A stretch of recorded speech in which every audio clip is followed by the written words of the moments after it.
nuestros abuelos, presentamos Añoranza de mi tierra. Añoranza de mi tierra. Un programa que nos traslada a aquellas hermosas épocas de oro, en la que crecimos alegres, orgullosos de nuestra patria, nuestra gente, nuestra vieja Cartago. Tierra bendita por Dios, tierra forjada con sangre y con el pudor de nuestros ancestros. Hoy te honramos, oh Cartago querido.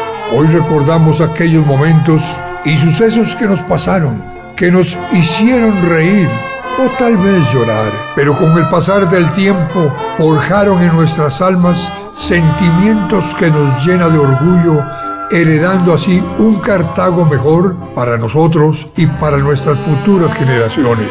Presentamos un programa histórico que rescata tu gloria, Cartago querido, Cartago amado, logrando así posicionarte dentro de la historia en el lugar que mereces. Hoy recordamos a la muy noble y leal ciudad de Cartago. Añoranza de mi tierra, añoranza de mi tierra.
Hoy estamos aquí en el Higuito, en una residencia muy bonita y donde nos sentimos muy halagados y muy contentos de tener hoy a don Federico Molina Campos, un gran educador, profesor de música, un gran pianista cartaginés, que muchos de ustedes lo conocen porque fue profesor en el Colegio de San Luis Gonzaga y que tenemos el gusto hoy de entrevistar porque va a hablar algo muy lindo para todos ustedes que nos ven a través de las redes sociales y de las páginas amigas culturales de Cartago que nos acompañan jueves a jueves en un programa más de Añoranzas de mi Tierra. Recordemos que esto es una producción de Cartago Antiguo CR para todos ustedes que nos ven a través de Costa Rica y del extranjero. Pues sin más preámbulo, don Julio, muy buenas tardes, buenas noches, buenos días, porque nos van a ver a todas horas, y agradecerle por esta aceptación para hablar un poquito de su papá. ¿Cómo se llamaba su papá? Bueno, primero usted convocó a mi papá porque yo soy Federico. Mi papá era Julio. Bueno, primero que todo, un cordial saludo para todas las personas que nos escuchan y nos ven a través de producciones de Cartago Antiguo. Es un gusto para mí recibir a dos buenos amigos, a don Héctor, a don Bernie, que está detrás de la cámara, y pues con mayor gusto poder conversar un poquito acerca de la trayectoria de mi papá, que fue un Cartago por los cuatro costados. Mi papá fue Julio Molina Siverio. Nació un 8 de agosto de 1932 en la ciudad de Cartago. Fue un hombre enamorado de la educación y de las artes y dedicó su vida, los casi 79 años que vivió, pues falleció en mayo del 2011, dedicó su vida principalmente a esas pasiones que eran la educación y la cultura. En particular, mi papá tenía una gran afición por las artes musicales y especialmente por el canto lírico. Podríamos decir que él en esa área era un verdadero conocedor, estudió muchísimo, estudió canto, era barítono y fue alumno de don Claudio Brenes, otro gran personaje cartaginés, gran cantante y gran maestro de canto de Costa Rica. Y entonces, a lo largo de su vida, pues siempre tuvo un gran interés en todo lo que tenía que ver con el canto, el bel canto y las artes escénicas, es decir, la ópera, la zarzuela, la opereta, etc. Mi papá estudió en la Escuela Jesús Jiménez, la primaria, la secundaria la hizo en el Colegio de San Luis Gonzaga. Él se graduó en la generación de 1950, ingresó a la Universidad de Costa Rica y él se licenció en la antigua Escuela de Filosofía y Letras. Entonces él estaba capacitado en aquella época para dar clases de castellano, de psicología y de filosofía en los colegios. Eso después cambió, ¿verdad? Porque ahora ya cada una es una especialidad, pero en aquel tiempo esa generación todavía se graduaban en filosofía y letras y ejerció en varias instituciones del país, pero principalmente en el Colegio de San Luis Gonzaga y en el Liceo de Costa Rica. Por ambas instituciones yo recuerdo que él tenía profundo afecto.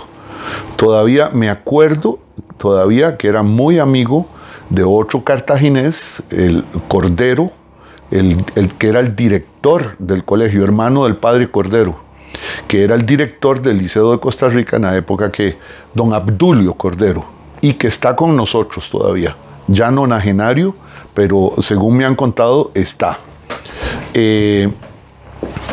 Además, bueno, otra de las pasiones de mi papá, o otra de las cosas que le interesaba mucho, era el servicio público.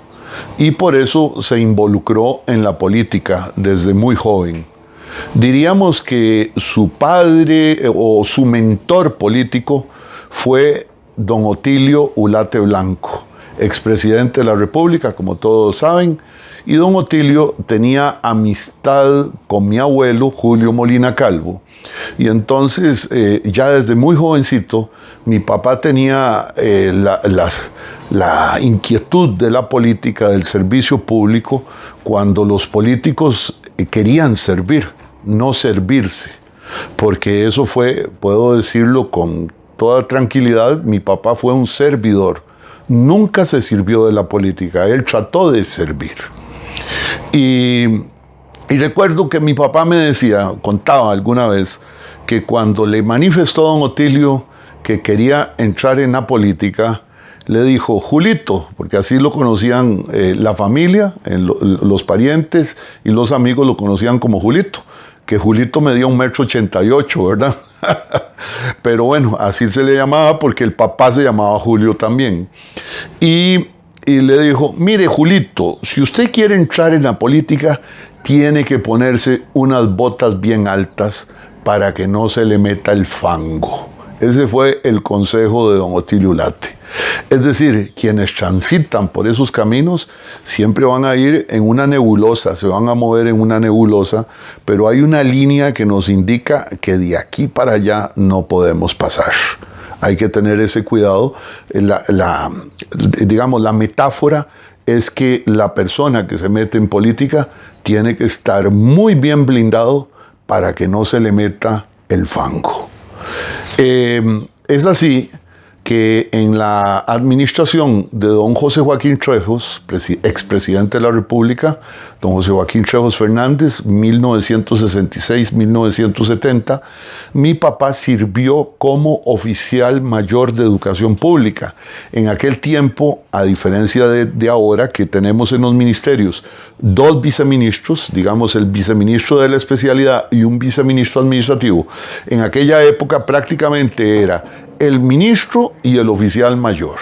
En aquel momento también era el ministro don Guillermo Malabasi, que lo tenemos entre nosotros también, ya con 90 años y goza de excelente salud, según me ha contado uno de sus hijos, Humberto, con quien yo tengo amistad hasta ahora y que es músico igual que este servidor. Y posteriormente, en el año 74, él fue diputado por el Partido Unificación Nacional, primer lugar por Cartago de la Unificación en el gobierno, diputado de oposición porque el gobierno fue el gobierno liberacionista de don Daniel Oduber Quirós. Recuerdo de esa faceta, ¿verdad? O sea, habría mucho que contar, pero recuerdo de esa faceta que en algún momento, y esto lo cuento con mucho orgullo como cartaginés, en algún momento se dio una moción para que los diputados pudieran comprar carros de lujo sin impuestos. Y solamente 6 diputados se opusieron a esa vergonzosa ley, ¿verdad? Que era evidente que se trataba de un privilegio inmerecido. Y puedo decir con orgullo que de esos 4 eran diputados cartagineses, y recuerdo los nombres. Se trataba de don José Miguel Corrales, que está con nosotros también, y lo vi el otro día y está con muy buena salud. Don José Miguel Corrales, el finado don Juan Guillermo Brenes Castillo, conocido como Cachimbal, don Álvaro Torres Vicenzi, licenciado don Álvaro Torres Vicenzi, mi papá, y después los 2 diputados comunistas, Arnoldo Ferretto y el hermano don Manuel Mora, don Eduardo Mora Valverde. Esos fueron los 6 diputados que se opusieron a esa ley. Y con orgullo podemos decir que 4 cartagineses, cuando los políticos todavía tenían vergüenza No digo que ahora no, hay gente muy buena, ¿verdad? No me malinterpreten. Pero es que ahora vemos que resulta ser la excepción. En aquel momento, más bien veíamos que habían gente muy honorable que quería servir. Y creo que eso recuerdo con mucho cariño de esa etapa. Además, mi papá también colaboró siempre preocupado por el tema de la cultura. Él propuso que se declarara el benemeritazgo para el más grande cantante lírico de nuestro tiempo, que es don Melico Salazar, Manuel Salazar Zúñiga. En aquel momento no se pudo, pero la moción sirvió para que después se le diera el benemeritazgo a Melico Salazar. Y bueno, y otra serie de cosas. Aparte de eso, mi papá sirvió por muchísimos años como profesor de castellano en el Colegio de San Luis Gonzaga y fue también miembro de su junta administrativa. Ahí casualmente tengo una foto donde están los miembros de la junta administrativa de aquel momento. Esta foto pueden ver ustedes del lado izquierdo mi papá, que era el representante por los profesores, todos los demás, y en el otro extremo el director, don Jesús Valdares. Todos los demás miembros de la junta, abogados, y todos distinguidísimos abogados cartagineses, don Isaac Ortiz, que fue magistrado suplente, don Rodolfo Leiva Runebaum, don Roberto Steiner, que fue procurador general de la República, el licenciado Hernández, mi primo, don César Solano Campos y don Jesús Valdares. De ellos únicamente queda con vida don Rodolfo Leiva, ¿verdad? Que es el que está. Pero eran gentes muy honorables, muy distinguidas, y en ese tiempo el San Luis Gonzaga pues era un orgullo de Cartago y orgullo nacional, ¿verdad? Un gran colegio, ha sido un gran colegio, de lo que tendremos que hablar en otro momento, porque hemos visto recientemente algunas cosas que nos llenan de angustia, ¿verdad? Por lo que ha sido el colegio y en la situación que se encuentra actualmente.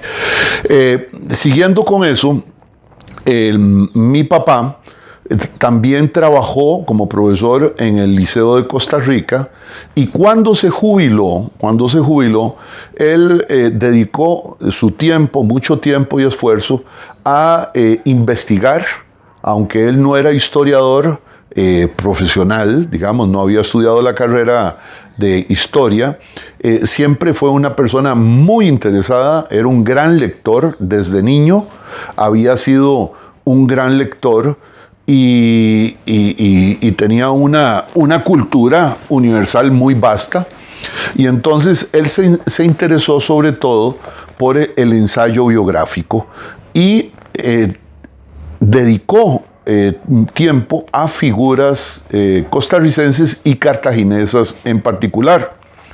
Uno de sus trabajos más importantes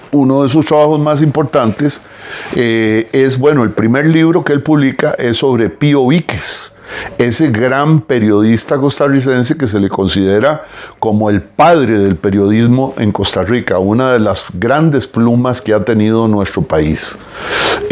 Después él escribió un libro sobre el más grande artista lírico que ha tenido el país, me refiero a Melico Salazar, por las rutas del tenor, que aquí tengo un ejemplar, ya están agotados, pero tengo este ejemplar.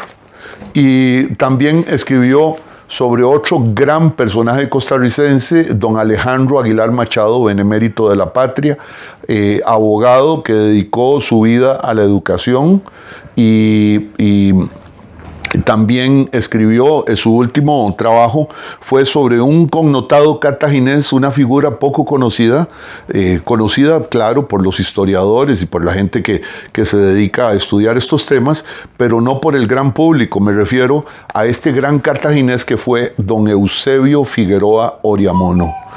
Entonces ese fue, digamos, en los últimos años de su vida, dedicó sobre todo su tiempo a esos trabajos. Él escribió con frecuencia en el periódico La Nación, fue articulista de La Nación, de la Prensa Libre, de La República, y escribía sobre diferentes temas, ¿verdad? Pues le interesaba el tema de la política, el tema de la educación, el tema de la cultura, etc. Bueno, cambiando hacia el ámbito personal, mi papá, mi papá se divorció de mi mamá cuando yo era un niño como de 5 o 6 años, se divorciaron ellos. Entonces, a mí en particular me tocó ir a vivir, o yo tomé la decisión desde niño de ir a vivir con la familia paterna. Entonces, donde nosotros vivíamos, no solo estaba mi papá, sino en aquel tiempo estaban mis abuelos, el Julio Molina, Calvo, y mi abuela Lolita Siberio, y a la par estaban mis tías, estaba mi tía Viria, y a la par estaba mi tía Colocha. Entonces, mi experiencia, pues yo me eduqué o crecí a la par de todas estas personas que fueron para mí sumamente importantes en mi desarrollo humano, en mi desarrollo integral. Todos ellos que ya tristemente para mí, pero es lo natural, ya todos descansan, ¿verdad? Ya no están con nosotros.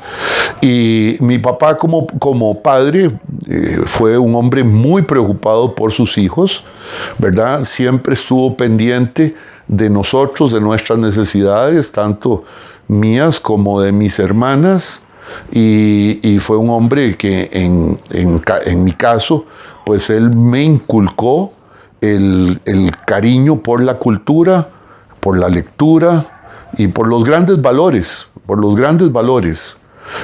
para mí, de los valores que yo recuerdo, y en eso tuvo también una influencia muy grande mi abuelo, que recuerdo que mi abuelo me contaba que alguna vez, me dijo que alguna vez se le ofreció un negocio turbio, y mi abuelo me decía que él dijo de esta manera: miren, yo prefiero que digan que Julio Molina es un tonto por no aceptar un negocio interesante pero un poquito oscuro, a que digan que es un sinvergüenza. Y esa manera de sentir la heredó mi papá, que fue un hombre absolutamente íntegro en la vida pública, ¿verdad? La honestidad era un factor importantísimo para él, y creo que eso también trató de inculcarlo no solo en mi persona, en su familia, en sus hijos, sino también en sus estudiantes, y quienes lo recuerden como profesor, pues creo que eso era un valor importantísimo. Yo mismo, como educador, siempre insistí mucho con mis estudiantes sobre estas cosas, porque yo todavía, y eso inculcado por mi padre, sigo pensando que el educador no es un instructor, ¿verdad? Un instructor es alguien que habla sobre una materia determinada.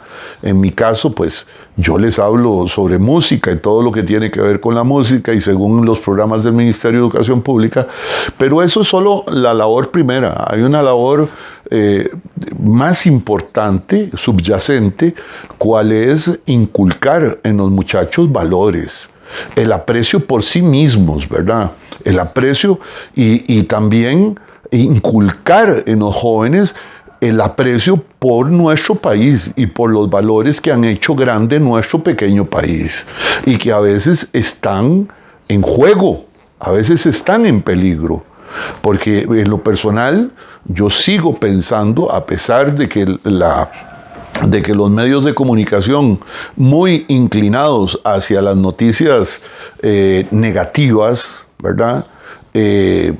Han hecho mucho énfasis en eso y provocan a veces en la ciudadanía un sentimiento de frustración y de amargura. Lo cierto es que la inmensa mayoría del pueblo costarricense es gente honrada y trabajadora, y que por culpa de unos 3 o 4 pilluelos sinvergüenzones es que se ensucia la imagen del ser costarricense. Pero el ser costarricense es fundamentalmente una persona honesta y trabajadora. Yo creo en eso. ¿verdad? A esos que se portan mal, a esos la ley tiene que caerles con todo el peso. No hay que alcahuetear eso, ¿verdad? Pero sí no debemos caer en una situación de amargura y de decepción, de pesimismo. No, porque tenemos un maravilloso país. Tenemos un sistema democrático que es envidia de toda América, que es ejemplar en América y el mundo. Y en muchos aspectos, Costa Rica es un lugar que a pesar de ser un país tan pequeñito, es un referente. Somos un referente. Mi papá entendía que la jubilación no era descansar. Yo empecé a trabajar muy jovencillo y siempre trabajé por el magisterio, lo cual, como ustedes saben, la ley del magisterio exige que uno trabaje como mínimo 32 años y 6 meses, cotice, ¿verdad? Que además los que somos del magisterio cotizamos más que todas las personas que se jubilan por el sistema de invalidez, vejez y muerte.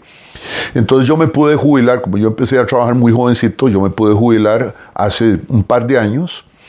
Y recuerdo que a mí me pasa lo mismo, que me decían, don Federico, descansar. Digo, no, descansar no, descansa uno cuando se muere. ¿Qué es lo que pasa a uno?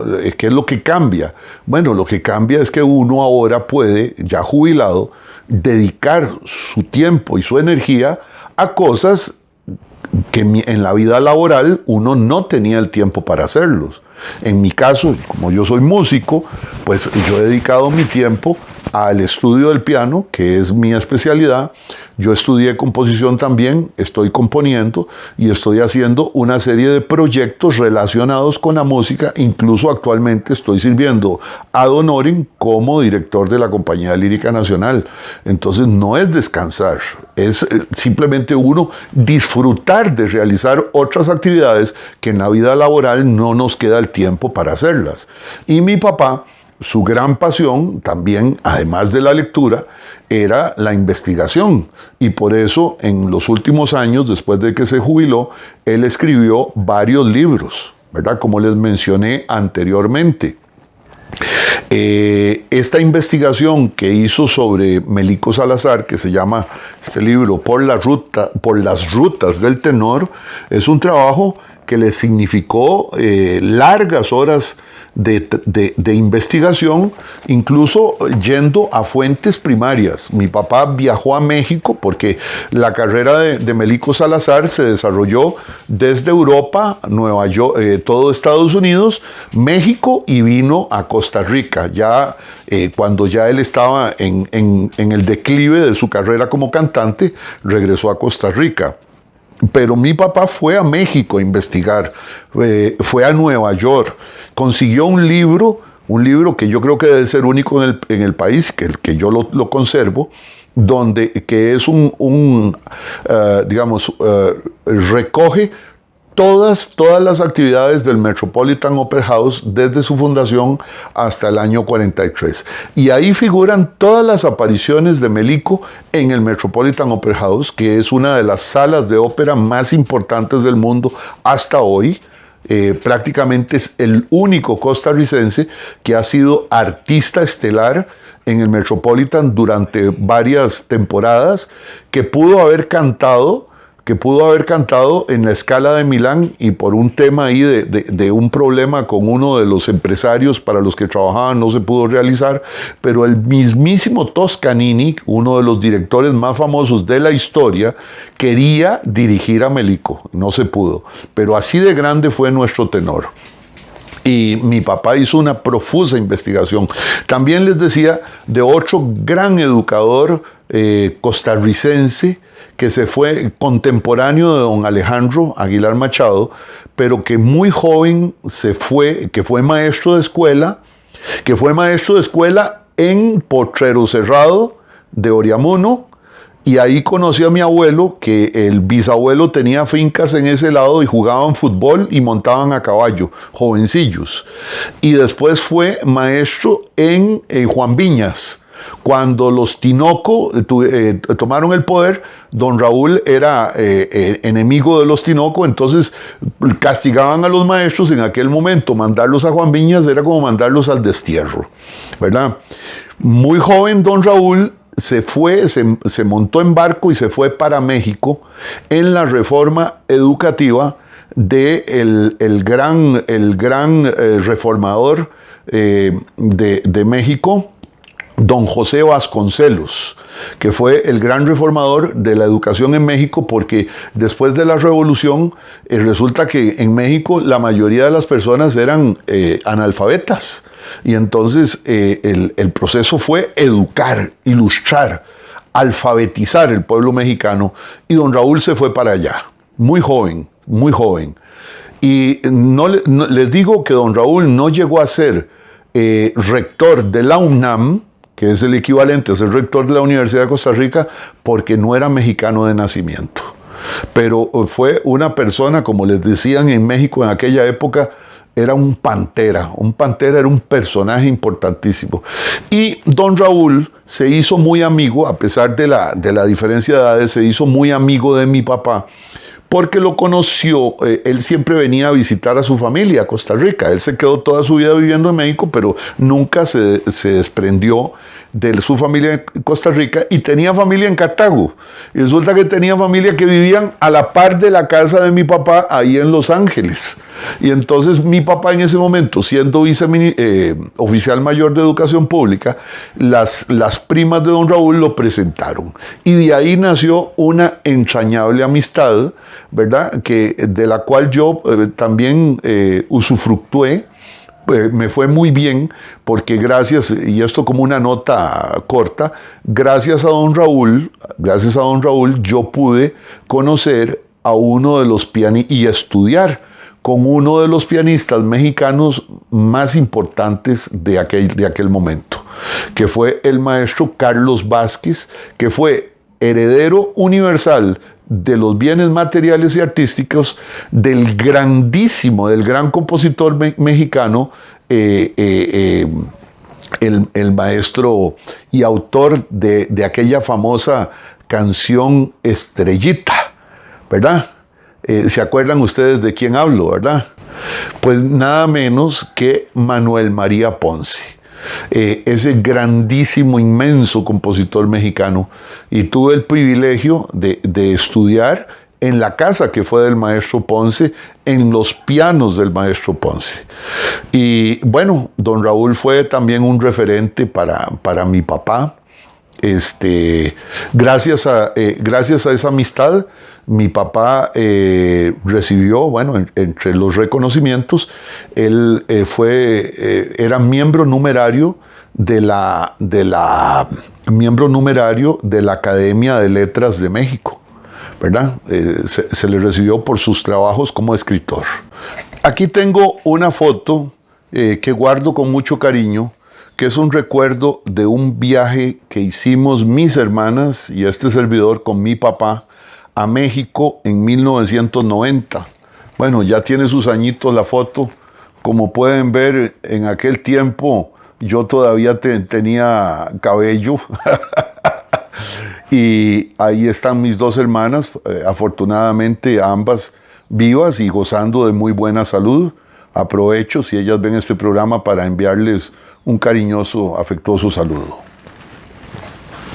Yo conozco algunos amigos que fueron sus alumnos. Recuerdo el gran jurista y artista, cantante nacional, Gonzalo Castellón, el liceísta, que fue alumno de mi papá, y me decía que mi papá, como profesor, era un hombre que incentivaba en los estudiantes el amor por la cultura. Y evidentemente los estudiantes lo admiraban por su cultura, ¿verdad? Era una persona culta, y entonces sirvieron, él inspiró a sus estudiantes para que siguieran ese camino. Recuerdo, y se me viene ahora a la memoria, un pasaje simpático que me sucedió siendo yo director de la Escuela de Artes Musicales de la Universidad de Costa Rica, donde trabajé en la universidad por 20 años, y en un viaje que hicimos una delegación acompañando a nuestro rector en aquel momento, el doctor Henning Jensen Pennington, me senté con don Henning a conversar, que por cierto don Henning es un hombre cultísimo, con una cultura asombrosa, y me dijo: Federico, usted no sabe algo, que don Henning, que su papá fue profesor mío. Y digo, ¿cómo, don Henning? Pues sí, entonces usted es liceísta. No, yo soy del colegio seminario. Y me acordé que mi papá fue por un breve periodo, 1 o 2 años, profesor en el colegio seminario. Y entonces yo le pregunté, don Henning, ¿era estricto mi papá? No, era bravo. No. Lo que era un hombre muy culto, dice, muy culto. Y recuerdo que, pero muy amable, recuerdo que lo más, usted sabe, éramos grupo de varones y los muchachos molestan y se portan mal. Y lo más que nos dijo una vez era: ustedes todos son un montón de descamisados. Y suelta la carcajada don Henning. La referencia a descamisados es que los descamisados eran en la Segunda Guerra Mundial alborotadores, gentes que eran alborotadores. Entonces lo que dijo fuera que ustedes son unos alborotadores, ¿verdad? Ese es un recuerdo que tengo. De quienes yo he conversado, siempre recuerdan con mucho cariño a mi papá, lo recuerdan con mucho cariño. Creo que una persona que realmente tenía la vocación de la educación. Para él la educación era una vocación, era un servicio. A través de él yo tuve la oportunidad de conocer otro inmenso educador, 2 inmensos educadores, porque pude conocer a don Alejandro Aguilar Machado, que fue director del Liceo de Costa Rica y fue director del Colegio San Luis Gonzaga, don Alejandro. Además fue secretario de Educación Pública, es decir, el equivalente a ministro de Educación Pública. Y fue uno de los oradores más importantes que ha tenido la historia de nuestro país. En su momento reconocido como uno de los mejores oradores de Hispanoamérica. Así reconocido, don Alejandro, benemérito de la patria. Él fue también,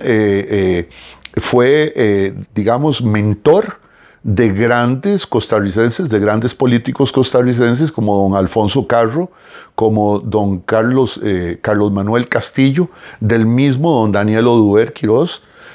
Todos ellos fueron exalumnos de don Alejandro y fue mentor de ellos y todos lo admiraban profundamente.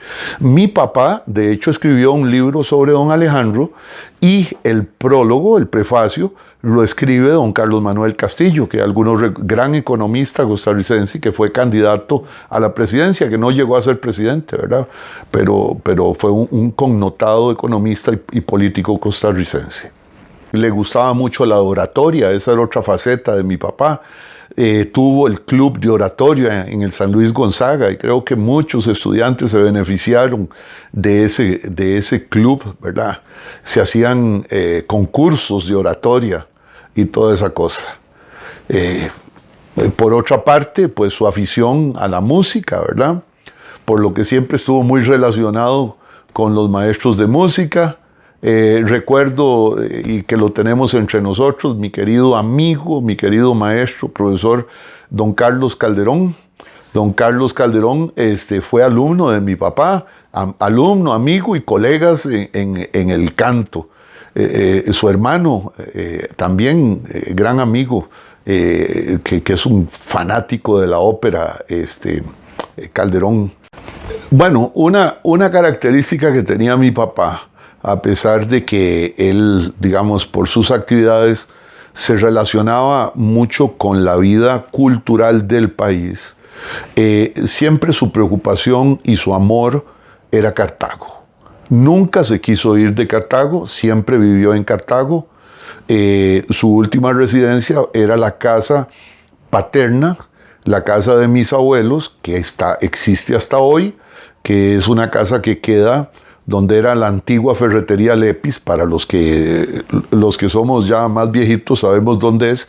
100 metros al norte y 25 al este, al frente de la línea del tren. Esa era la casa de mis abuelos, y mi papá en sus últimos años fue a vivir esa casa. Ahí terminó sus días. Otra faceta, y se me olvidaba contarles a ustedes, otra faceta muy importante ya en esa etapa de servicio, ¿verdad? Ya como profesor jubilado, es que él fue durante muchos años el responsable principal del el Ateneo Cartaginés, que pertenecía al Ateneo de Costa Rica. Entonces había una junta directiva. Recuerdo que su gran amigo y compañero ahí en el Ateneo era don José Joaquín Jiménez Zamora, que está con nosotros todavía, don José Joaquín. Y entonces ellos organizaban en el club social, por lo menos una vez al mes, organizaban una actividad cultural. Llámese una conferencia sobre temas políticos, sobre temas históricos, sobre temas de toda índole, o incluso musicales también. Es así que yo tuve, yo jovencillo, pues asistía a todas esas actividades. Recuerdo que siempre se invitaban a grupos del Colegio Nocturno de Cartago, y llegaban grupos a ver esas conferencias. Dentro de esas conferencias viene a mi memoria gente tan interesante como Barahona Estrever, que fue ministro de Hacienda de don José Joaquín Trejos Fernández, y que don Pepe Figueres en el 70, siendo que venía de origen calderonista, era tan buen ministro de Hacienda que don Pepe se lo quiso dejar como ministro de Hacienda, y sus copartidarios le hicieron presión para que lo quitara, ¿verdad? Porque no era, y todavía en una época donde todavía estaban muy frescas esa pugna entre el calderonismo y el liberacionismo, ¿verdad? Pero así de bueno.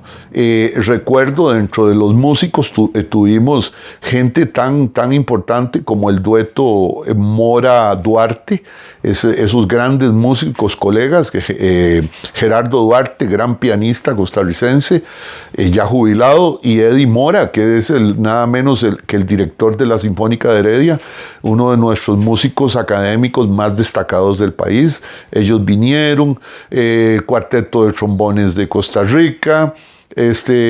Tuvimos a don Rafael Obregón, ese padre de la historia, que fue maestro de nuestro querido y mutuo amigo don Franco Fernández. Don Rafael Obregón en más de una ocasión vino a dar conferencias. Su sobrina Clotilde Obregón, que ya goza del descanso eterno también, gran historiadora, y una serie de personajes importantísimos pasaron ahí por esa, digamos, ese espacio cultural que era el Ateneo, que lamentablemente se terminó, y yo creo que nadie ha tomado la iniciativa de retomarlo, ¿verdad? Hasta hoy. Mi papá enferma, y en sus últimos años pues estuvo retirado, y hasta que ya una serie de complicaciones de salud. Él era diabético, se fueron complicando con otras cositas, y se va en mayo, el 7 de mayo del año 2011. Eso es lo que podría decirles sobre Julio Molina. Ahora, conversando con ustedes, y ya para finalizar, también recordé otra faceta muy bonita que tiene que ver con Cartago, con la historia de Cartago, que es un grupo que existió entre los años 70 hasta los 90. Yo tengo conocimiento directo allá por finales de los 80 y los primeros años de los 90, porque me refiero a Remembranzas de Cartago, que era un programa radiofónico que recuerdo que en aquel tiempo era un programa patrocinado por el empresario Carlos Lafuente Fernández, a la sazón dueño de Radio Rumbo, y que era coordinado, dirigido por el profesor Bolaños, el profesor Rafael Bolaños, y que tenía una serie de personajes cartagineses que colaboraban. De los nombres que recuerdo, el gran amigo de mi papá, a pesar de que era mucho mayor y que fue su profesor en el Colegio San Luis Gonzaga, ellos se trataban de hermanos. Era don Marco Aurelio Aguilar, el hermanazo, como se decía. De hecho, mi papá, Marquitos, el hijo menor de don Marco Aurelio, el único varón, es ahijado de mi papá. Después estaba don Juan de Dios Trejos, un hombre renacentista, porque don Juan de Dios era matemático, profesor de inglés, periodista, músico, guitarrista y no sé cuántas cosas más. Amigo personal de don Pepe Figueres, ¿verdad? Era físico, era un inventor, era un tipo genial, don Juan de Dios. También ese grupo asistía, el más jovencillo de ellos era don Franco Fernández Esquivel, y otra serie de personajes. Y yo recuerdo que hacían unos programas lindísimos, sobre todo don Juan de Dios, que era el de más edad, porque don Juan de Dios, si los números no me fallan, creo que él era del 1908, ¿verdad? Que por cierto, creo que don Juan de Dios vivió más de 100 años. Vivió más de 100 años o vivió cerca de 100 años. Don Juan de Dios traía anécdotas musicales muy interesantes y nos habló de personajes musicales muy interesantes y que tal vez en otro momento, personajes cartagineses que a mí me gustaría quizás en otro momento mencionarles, porque ese es el tema mío, ¿verdad? Y sí, ese programa... creo que era un programa muy, muy estimado por toda la comunidad cartaginesa y allende de Cartago, ¿verdad? Lamentablemente, pues sí, también desapareció. Son cosas que van desapareciendo, pero qué dicha, y permítame felicitarlos tanto a don Héctor, a nuestro amigo Franco, a don Bernie, ustedes que tienen esta iniciativa, que están, pues, digamos que tomando la bandera, ¿verdad? Tomando la bandera de lo que dejaron estos señores, amigos y amantes de Cartago a toda prueba. Así que, pues, muy agradecido de haber podido compartir este rato con ustedes. Espero que no haberlos agotado con tanta información y, pues, desearles lo mejor y un fuerte saludo para todas las personas que nos escuchan y nos ven. Añoranzas de mi tierra, al rescate de nuestra historia. Les esperamos el próximo jueves a partir de las 7 de la noche. El canal de Cartago Antiguo en Facebook y en YouTube. Añoranzas de mi tierra.